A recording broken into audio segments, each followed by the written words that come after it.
ಗ್ರಹಣ ಸ್ಪರ್ಶ ಕಾಲ ಇನ್ನೇನು ಕೆಲವೇ ಸೆಕೆಂಡ್ಗಳಲ್ಲಿ ಆರಂಭ ಆಗ್ತಾ ಇದೆ. 3:18 ಗ್ರಹಣದ ಸ್ಪರ್ಶ ಕಾಲ ಆರಂಭ ಆಗೋದು.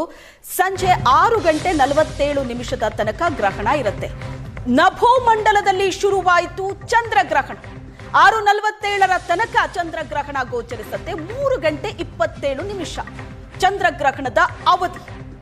3:27.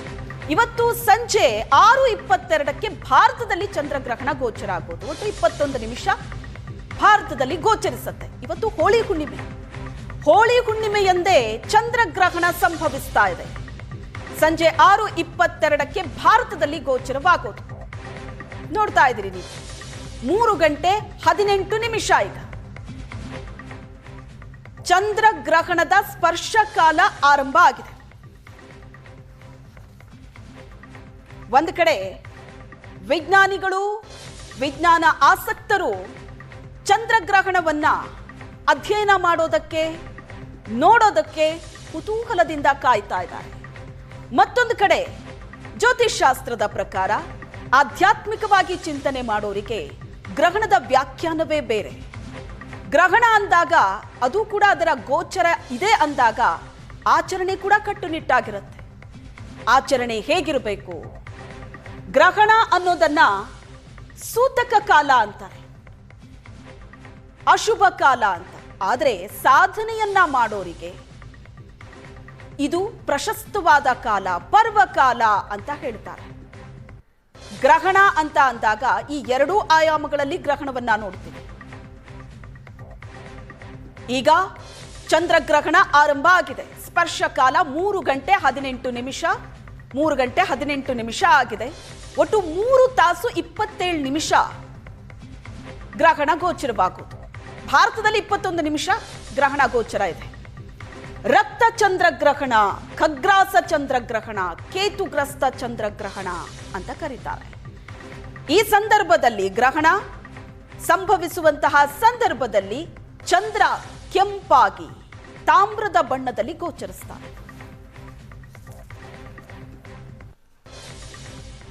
ಗ್ರಹಣದ ಬಗ್ಗೆ ಒಂದಷ್ಟು ಮಾಹಿತಿಯನ್ನ ಕೊಡ್ತಾ ಇದ್ವಿ. ಇವತ್ತು ಹೋಳಿ ಹುಣ್ಣಿಮೆ. ಇವತ್ತಿನ ದಿನ ಗ್ರಹಣ ಸಂಭವಿಸ್ತಾ ಇದೆ.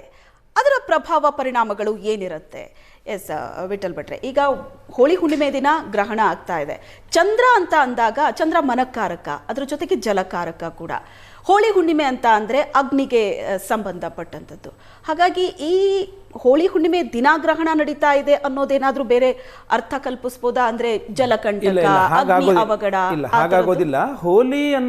ಹೋಳಿ ಹುಣ್ಣಿಮೆ ಅನ್ನುವಂಥದ್ದು ಒಂದು ಪೌರಾಣಿಕವಾದಂತಹ ಒಂದು ಈ ಹಿನ್ನೆಲೆ ಇರತಕ್ಕಂಥ ಒಂದು ಶುಭ ದಿನ ಅಷ್ಟೇನೆ.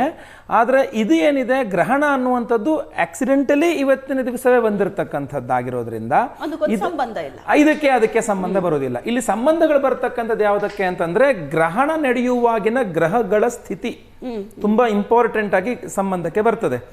ಈಗ ನಿನ್ನೆಯೂ ಸಹ ನಾನು ಸುವರ್ಣಸಲ್ ಕೂತಾಗಿ ವಿಚಾರವಾಗಿ ಹೇಳಿದ್ದೆ. ಏನಂತಂದ್ರೆ, ಕುಜಗ್ರಹಣ ಯುತಿ ರಾಹುವಿನ ಜೊತೆಗೆ, ಕುಜ ರಾಹು ಒಟ್ಟಿಗೆ ಕುಂಭರಾಶಿಯಲ್ಲಿದ್ದಾರೆ. ಹಾಗೂ ರಾಹು ಕುಜ ಒಟ್ಟಿಗೆ ಇರ್ತಕ್ಕಂಥದ್ದನ್ನ ಇಬ್ರು ಪರಸ್ಪರ ವೈರಿಗ್ರಹಗಳು ಅಂತ ಹೇಳಿ. ಹಾಗೂ ಯುದ್ಧಕ್ಕೆ ಇರ್ತಕ್ಕಂಥವನೇ ಕುಜಗ್ರಹ. ಈ ಕುಜ ರಾಹುವಿನ ಯುತಿ ಸ್ಪಷ್ಟವಾಗಿ ಯುದ್ಧಗಳನ್ನ ತೋರಿಸುತ್ತೆ. ಹಾಗೂ ಈಗ ನಡೀತಾ ಇರೋ ಈ ಯುದ್ಧಗಳಿದೆಯಲ್ಲ, ಇದು ಸೂರ್ಯಗ್ರಹಣದ ಎಫೆಕ್ಟಾ ಅಥವಾ ಇವತ್ತು ನಡೆಯುವ ಚಂದ್ರಗ್ರಹಣ? ಇದು ಚಂದ್ರ ಸೂರ್ಯಗ್ರಹಣ ಎರಡರದು ಎಫೆಕ್ಟ್ ಅಲ್ಲ, ಇದು ಗ್ರಹ ಸ್ಥಿತಿಗಳ ಎಫೆಕ್ಟ್. ಕುಜ ರಾಹು ಒಟ್ಟಿಗೆ ಮೊದಲು ಕುಜ ಮಕರ ರಾಶಿಯಲ್ಲಿ ಪರಮೋಚ್ಚ ಸ್ಥಿತಿಯಲ್ಲಿದ್ದ. ಈಗ ಕುಂಭರಾಶಿಯಲ್ಲಿ ರಾಹು ಯುತಿಯಾಗಿದ್ದಾನೆ. ರಾಹುವಿಗೆ ಹಾಗೂ ಕುಜನಿಗೆ ಪರಸ್ಪರ ವೈರಿಗಳು. ಹಾಗೂ ನೀವು ಕುಂಡಲಿಯನ್ನು ನೋಡಿದ್ರೆ ಮಕರ ಹಾಗೂ ಕುಂಭ ನಿಮಗೆ ಪಶ್ಚಿಮವನ್ನು ತೋರಿಸುತ್ತೆ, ಪಶ್ಚಿಮ ದಿಕ್ಕನ್ನು ತೋರಿಸುತ್ತೆ. ಕುಜ ಪರಮೋಚ್ಚ ಸ್ಥಿತಿಯಲ್ಲಿ ಅಲ್ಲಿರ್ತಕ್ಕಂಥದ್ದು, ಎಲ್ಲಿ ಮಕರದಲ್ಲಿ ಇರ್ತಕ್ಕಂಥದ್ದು ಯುದ್ಧೋನ್ಮಾದವನ್ನು ತೋರಿಸುತ್ತೆ. ಹಾಗೂ ಉನ್ಮಾದ, ಯುದ್ಧ ಮಾಡ್ಬೋಣ ಅನ್ನುವಂಥ ಉನ್ಮಾದ. ಅದು ಯಾವಾಗ ತುಂಬಾ ಜಾಸ್ತಿ ಆಗುತ್ತೆ ಅಂದ್ರೆ ರಾಹು ಯುತಿ ಆದಾಗ ಅದು ಯುದ್ಧವೇ ಆಗ್ಬಿಡುತ್ತೆ ಅಲ್ಲಿ. ಈಗ ಹಂಗಾರೆ ಗ್ರಹಣಕ್ಕೆ ಅದಕ್ಕೆ ಏನ್ ಸಂಬಂಧ ಅಂದ್ರೆ, ಉರಿಯುವ ಬೆಂಕಿಗೆ ತುಪ್ಪ ಸುರಿಯೋದು ಗ್ರಹಣ ಆಗಿರುತ್ತೆ. ಸೊ ಇನ್ನೂ ದೊಡ್ಡದಾಗ, ಯಾಕಂದ್ರೆ ಚಂದ್ರ ಮನಃಕಾರಕ ಅಲ್ವಾ, ಮನಸ್ಸನ್ನ ವಿಕಾರ ಮಾಡ್ತಾನೆ. ಸೊ ಇಲ್ಲಿ ಆಗ್ತಕ್ಕಂಥದ್ದೇನು, ಈಗ ಅದು ಡೊನಾಲ್ಡ್ ಟ್ರಂಪೇ ಆಗಿರ್ಲಿ ಅಥವಾ ಅಲ್ಲಿ ಯಾವುದೋ ಇರಾನ್ನಲ್ಲಿ ಇರ್ತಕ್ಕಂಥ ಯಾವುದೇ ವ್ಯಕ್ತಿ ಆಗಿರ್ಲಿ, ಇಸ್ರೇಲ್ ಪ್ರಧಾನ ಮಂತ್ರಿ ಆಗಿರ್ಲಿ, ಯಾರೇ ಆಗಿರ್ಲಿ, ಮನುಷ್ಯರೇ ಅಲ್ವೇ ಅವರು. ಸೊ ಅವರಿಗೂ ಒಂದು ಮನಸ್ಸಿರುತ್ತೆ. ಆ ಮನಸ್ಸಿನ ಮೇಲೆ ವಿಕಾರತೆಯನ್ನ ಉಂಟು ಮಾಡಿದಾಗ, ಯುದ್ಧೋನ್ಮಾದ ಬಂದಾಗ, ರಕ್ತ ಪಿಪಾಸಿಗಳು ಆದಾಗ, ಅಹಂಕಾರ ಬಂದಾಗ, ವೃದ್ಧಿ ಆದಾಗ, ಅದೆಲ್ಲ ಯುದ್ಧ ಅನ್ನುವಂಥ ಸರ್ವಸಾಮಾನ್ಯವಾಗಿ ಬಿಡುತ್ತೆ. ಸೊ ಈಗೇನಾಗುತ್ತೆ, ನೀವು ಭಾರತದಿಂದ ಪಶ್ಚಿಮ ದಿಕ್ಕಿಗೆ ತಗೊಂಡು ಹೋಗಿ ವೆಸ್ಟ್ ಅಂತ ತಗೊಂಡು ಹೋಗಿ, ಅದು ಪಾಕಿಸ್ತಾನ ಇರ್ಬೋದು, ಅಫ್ಘಾನಿಸ್ತಾನ ಇರ್ಬೋದು, ಇಸ್ರೇಲ್ ಇರ್ಬೋದು, ಇರಾನ್ ಇರ್ಬೋದು, ಎಲ್ಲ ಯುದ್ಧೋನ್ಮಾದಗಳಿಗೆ ಹೋಗ್ತಾ ಇರತಕ್ಕಂಥದ್ದು. ಇನ್ನು ಮುಂದಿನ ತಿಂಗಳಿಗೆ ಹೋದಾಗ, ನೀವು ಏಪ್ರಿಲ್ಗೆ ಹೋದಾಗ, ಕುಜಗ್ರಹ ಮೀನರಾಶಿಗೆ ಹೋಗ್ತಾನೆ. ಅಲ್ಲಿ ಶನಿ ಇದ್ದಾನೆ. ಅದನ್ನ ಮಂದಮಂಗಳ ಯೋಗ ಅಂತ ಕರಿತೀವಿ. ಅದನ್ನ ಬಿಸಿ ತುಪ್ಪದ ತರ ಆಗ್ಬಿಡುತ್ತದು. ಉಗಿಯೋಕ್ಕೂ ಆಗಲ್ಲ, ನುಂಗೋಕ್ಕೂ ಆಗಲ್ಲ ಅಂತ. ಈಗ ಹೇಗೆ ಡೊನಾಲ್ಡ್ ಟ್ರಂಪ್ ಅವ್ರು ಬಿಸಿ ತುಪ್ಪ ಆಗ್ಬಿಟ್ಟಿದ್ದಾರೆ ಎಲ್ಲ ದೇಶಗಳಿಗೆ, ಅವ್ರನ್ನ ಬಿಡೋಕ್ಕೂ ಆಗಲ್ಲ, ಅವ್ರ ಜೊತೆಗೆ ಇರೋಕ್ಕೂ ಆಗಲ್ಲ ಅನ್ನೋಂಗ್ ಆಗ್ಬಿಟ್ಟಿದೆ. ಅದು ಇವತ್ತೊಂದು ಹೇಳ್ತಾರೆ, ನಾಳೆ ಬೆಳಗ್ಗೆ ಇನ್ನೊಂದು ಅರ್ಧ ಗಂಟೆಗೆ ಇನ್ನೊಂದು ಹೇಳ್ತಾನೆ. ಅಂದ್ರೆ ಪರಿಸ್ಥಿತಿ ಹೋಗ್ತಾ ಹೋಗ್ತಾ ತಣ್ಣಗಾಗಲ್ಲ, ಸಹ ಇನ್ನು ಇಕ್ಕಟ್ಟಿಗೆ ಹೋಗ್ತಕ್ಕಂಥ ಸಾಧ್ಯತೆಗಳೇ ಜಾಸ್ತಿ ಇದೆ. ಹಾಗೂ ಈ ಒಂದು ಗ್ರಹಣ ಇಂತಹ ವಿಚಾರಗಳಿಗೆ ಇನ್ನೂ ಜಾಸ್ತಿ ತುಪ್ಪ ಸುರಿಯುತ್ತೆ ಅಂತ. ಓಕೆ, ಈ ಗ್ರಹಣ ನಡೆದಾಗ ಇದರ ಎಫೆಕ್ಟ್ ಏನಿದೆ ಅದು ಇವತ್ತೊಂದು ದಿನದ ಮಾತ್ರ ಅಲ್ಲ ಅಂತ ಹೇಳ್ತಾರಲ್ವಾ ಪ್ರಣವ್ ಶರ್ಮಾ ಅವರೇ, ಕೆಲವು ತಿಂಗಳುಗಳ ಕಾಲ ಅದರ ಪ್ರಭಾವಗಳು ಇರುತ್ತೆ ಅಂತ. ಮತ್ತೆ ಗ್ರಹಣ ಇವತ್ತು ನಡೀತಿದೆ ಅಂದ್ರೆ ಇದರ ಹಿಂದೆ ಪ್ರಭಾವ ಇರೋದಿಲ್ಲ. ಗ್ರಹಣ ಇವತ್ತು ಅಂದ್ರೆ ಇವತ್ತಿನಿಂದ ಶುರುವಾಗುತ್ತೆ ಅಂತ. ಖಂಡಿತ. 2019ರಲ್ಲಿ ಡಿಸೆಂಬರ್ ತಿಂಗಳಲ್ಲಿ ಒಂದು ಷಡ್ಗ್ರಹ ಕೂಟ ಧನುರಾಶಿಯಲ್ಲಿ ಏರ್ಪಾಟಾಗಿತ್ತು.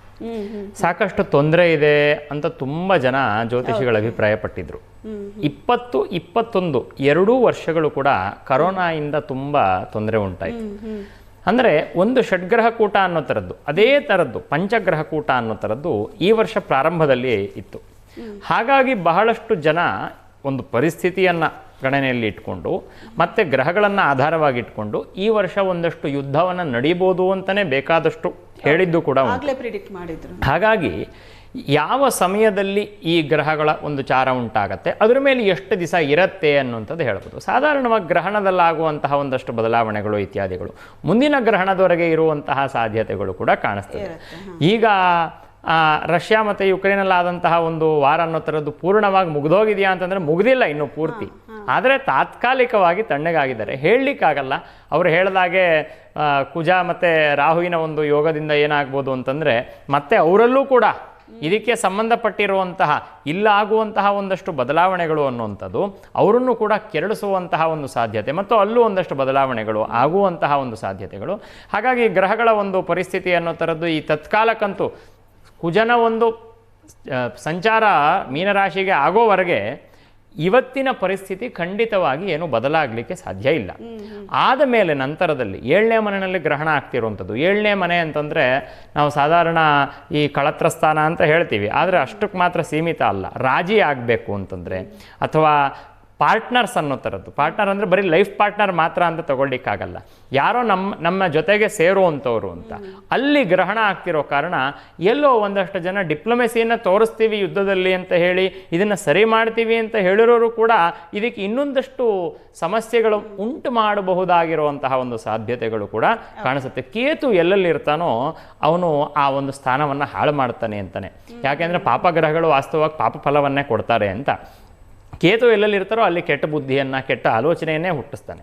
ಹಾಗಾಗಿ ಈಗ ರಾಹು ಮತ್ತು ಕುಜನಿಂದ ಯುದ್ಧ ಪ್ರಾರಂಭ ಆಗಿದೆ ಅಂತಂದರೆ 7ನೇ ಮನೆಯಲ್ಲಿ ಕೇತು ಬಂದು ಇದನ್ನು ಸರಿ ಮಾಡ್ತೀವಿ ಅಂತ ಹೇಳುವಂತಹ ಮಧ್ಯಸ್ಥಿಕೆಯನ್ನು ವಹಿಸ್ಕೊಂಡು ಬರುವಂಥವ್ರು ಅಥವಾ ಇದನ್ನು ಸರಿ ಮಾಡ್ತೀವಿ ಅಂತ ಹೇಳೋರು ಕೂಡ ಈ ವಿಚಾರದಲ್ಲಿ ತಪ್ಪು ನಿರ್ಧಾರವನ್ನು ತಗೊಂಡು ಅಥವಾ ಯಾವುದೋ ಒಂದು ರೀತಿ ತಪ್ಪು ಹೆಜ್ಜೆಯಿಂದ ಒಂದಷ್ಟು ತೊಂದರೆಗಳನ್ನು ಉಂಟು ಮಾಡಿ ಇನ್ನೂ 1 ತಿಂಗಳ ಕಾಲ ಇದರ ಒಂದು ಪರಿಣಾಮ ಅನ್ನೋಂಥದ್ದು ತುಂಬಾ ಅವಶ್ಯವಾಗಿ ಎದುರಿಸಬೇಕಾಗಿರುವಂತಹ ಒಂದು ಸಾಧ್ಯತೆಗಳು ಸ್ಪಷ್ಟವಾಗಿ 4-5 ವಾರ ನಾವು ಯುದ್ಧ ಮುಂದುವರಿಸ್ತೀವಿ ಅಲ್ಲಿಗೆ ಆ ಯುದ್ಧ ಮುಂದುವರಿಸ್ತೀವಿ ಅಂತ ಹೇಳಿರುವಂಥದ್ದಕ್ಕೂ ಕೂಡ ಈ ಗ್ರಹಣದಲ್ಲಿ ಆಗ್ತಿರುವಂತಹ ಒಂದು ಗ್ರಹಚಾರ ಅನ್ನೋದು ಕೂಡ ಹೊಂದಾಣಿಕೆ ಆಗ್ತಿದೆ. ನೋಡಿ, ಗ್ರಹಗಳನ್ನ ನೋಡಿ ಪರಿಣಾಮ ಏನಾಗತ್ತೆ ಅಂತ ಹೇಳುವಂಥದ್ದು ಒಂದಾಯಿತು ಅಂತಂದ್ರೆ ಆಗ್ತಿರುವಂತಹ ಪರಿಣಾಮಗಳು ಗ್ರಹಗಳಿಗೆ ಹೇಗೆ ಅನ್ವಯ ಆಗತ್ತೆ, ರಿವರ್ಸ್ ಇಂಜಿನಿಯರಿಂಗ್ ಅದನ್ನು ಕೂಡ ಹೇಳಬಹುದು.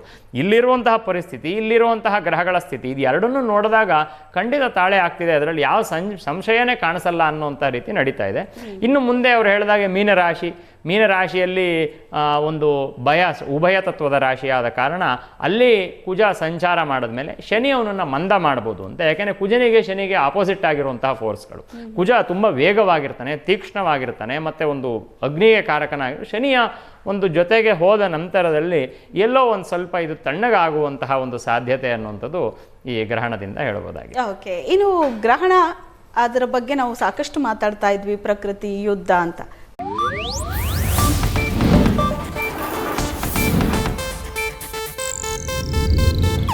ಇದು ಏಷ್ಯಾನೆಟ್ ನ್ಯೂಸ್ ನೆಟ್ವರ್ಕ್ ಪ್ರಸ್ತುತಿ.